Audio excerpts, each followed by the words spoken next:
what a spiritual mind treatment is? Spiritual mind treatment is another way of calling the act of prayer. A spiritual mind treatment is something that has revolutionized my spiritual practice and my journey as a spiritual seeker in the last couple of years.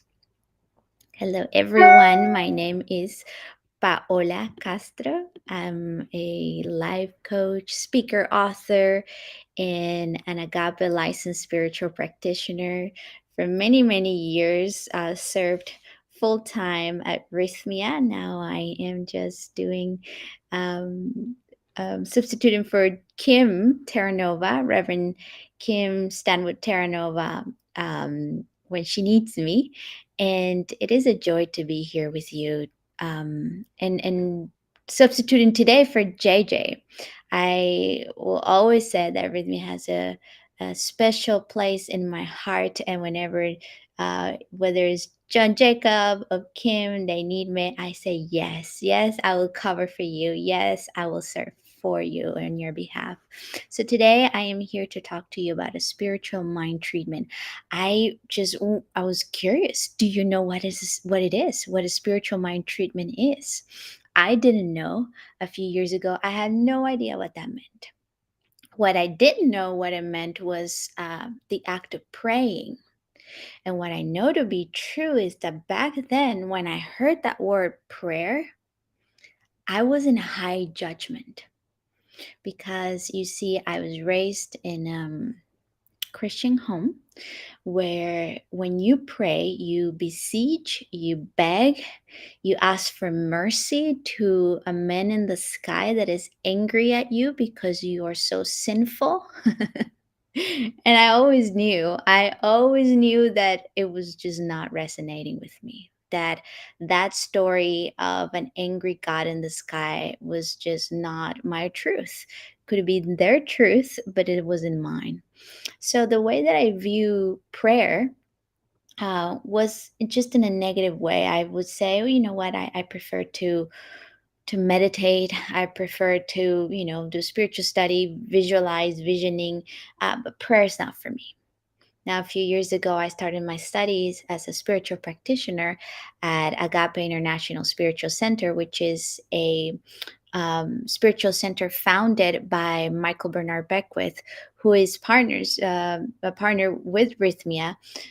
And at Rhythmia, as you know, if you've been here, if you've been in Costa Rica, you know that every Tuesday, Wednesdays, and Fridays, there is a class called The Answer Is You. So for many years, I taught that class every week, every year.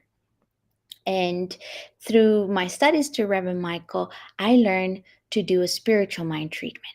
Now, the reason why I titled this video Spiritual Mind Treatment is because I know the word prayer has a negative connotation like it had for me. But I'm pretty much talking to you about prayer.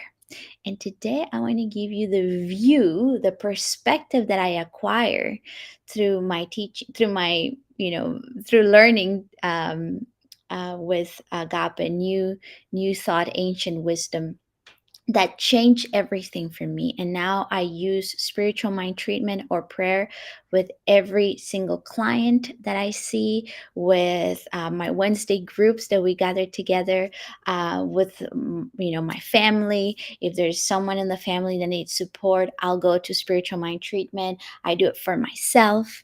Interesting enough, I have to confess, it's easier for me to do it for others than to do it for myself. But I pushed myself to do it for me. And a spiritual mind treatment is a way of affirmative prayer. It's not beseeching, it's not begging anything up there outside of you, in the sky, a man in the sky that is mad at you. It has nothing to do with that. It's a lot deeper than that. A spiritual mind treatment is that through the power of the word, that it says at the beginning there was the word, and the word was with God, and the word was God. So whether you like the word God or not, you can change it for universe, spirit. So when you're speaking your truth, when you're affirming with your voice, what happens is that your mind gets on gets on a trance. Your mind starts trying to understand what you're saying.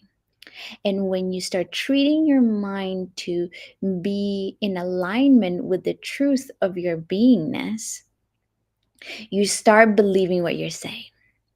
And there is this beautiful teaching that says, "It is done unto you as you believe." It is done unto you as you believe. And what do we need to believe? That whatever it is that we desire is already done.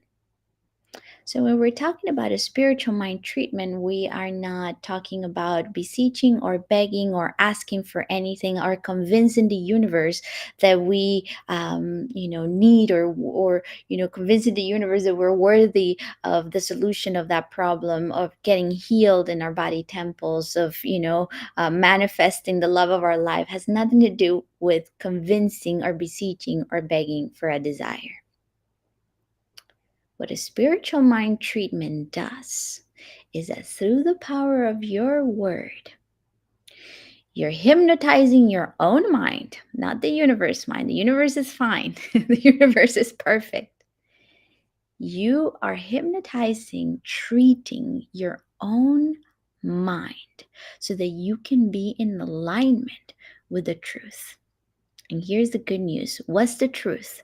Is that whatever desire you have in this moment, whether that is the desire to heal yourself, the desire to express more abundance, to see more abundance and prosperity in your life, the desire of,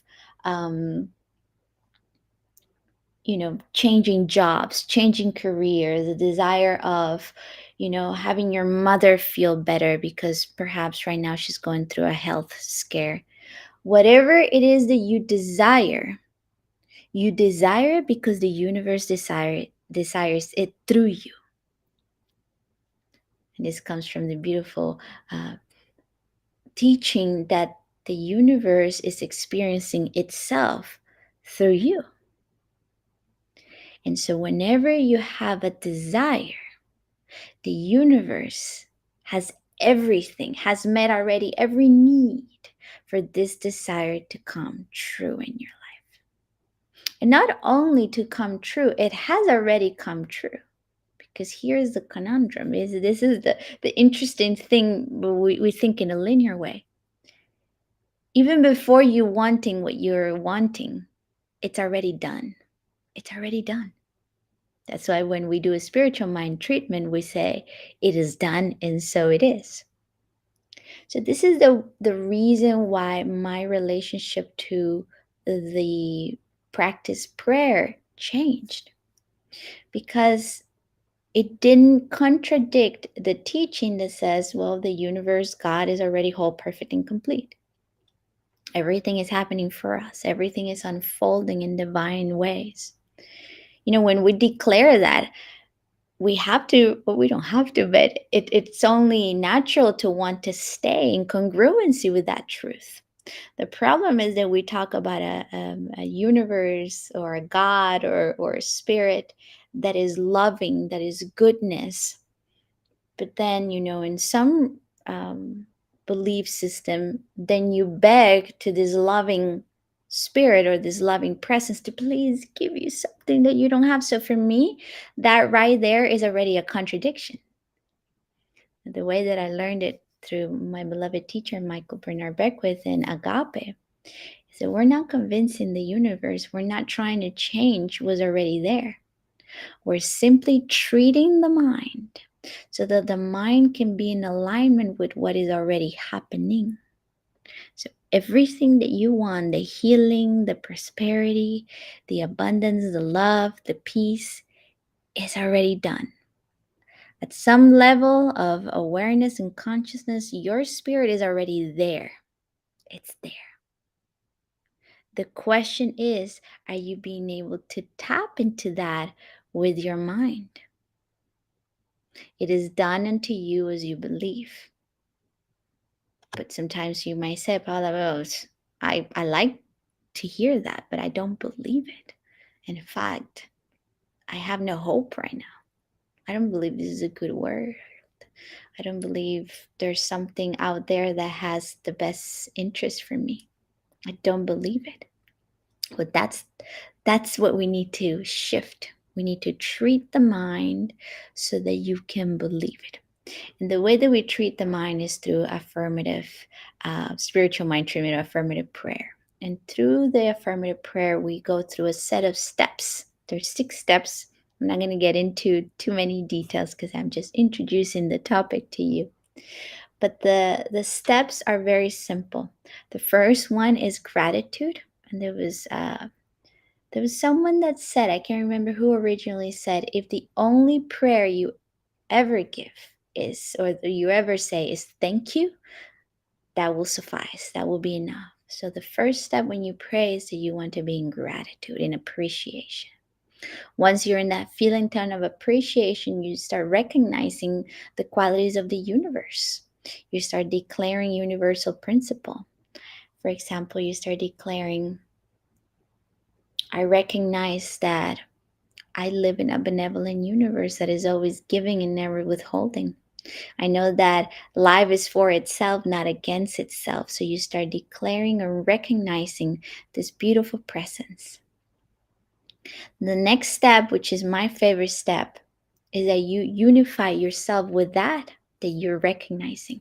So if I say that the universe is good, or that the universe is abundant, or that the universe is love, we can't leave it out there, because that's the problem of the mind. Then it will say, well, it's out there. We keep looking at God as something outside of ourselves, which is not true. And then you say, and I know that this present is closer than my own hands and feet, that I am one with the one. In fact, the one that is speaking right now, and I'm getting into that feeling tone right now, is the living spirit of this universe speaking as and through me. I am not separate from this energy, from this intelligent mind. I am that I am. It's that oneness consciousness, the Buddha consciousness, the Christ consciousness. Me and the Father are one.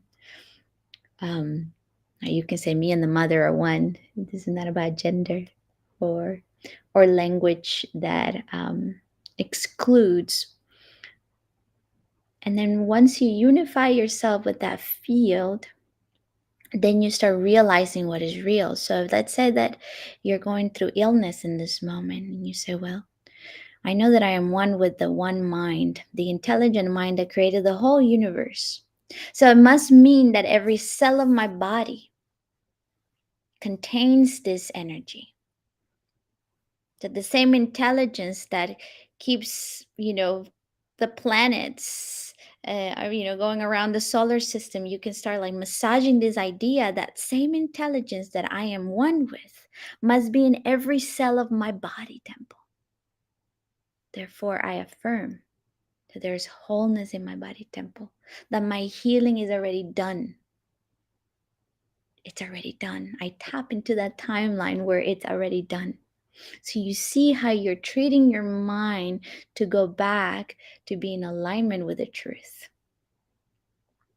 And then finally, when we are already in that vibration of believing it, now I caught it. Oof, I know this is the truth. Now you release it.